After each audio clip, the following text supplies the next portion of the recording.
How to install or reinstall Microsoft Store on Windows. Hello guys, this is Atticus and welcome back to another tutorial video. In today's video, I'll teach you guys how you can install or reinstall Microsoft Store on your Windows. So before we begin, if you are new to our channel, head down below and hit the subscribe button so you don't miss out on our future videos. Now let's start. First, simply search for WS Reset. After you search for WS Reset on your Windows, you'll find that this is a run command. You can open up its file location and right click on the application right there.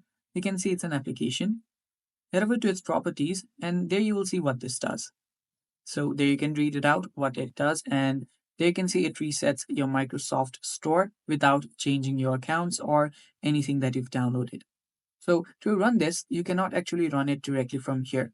What you'll need to do is you'll need to open up your command prompt or your terminal or your PowerShell. So let's search for CMD, open it up, and on the CMD, we'll then simply type in WS reset.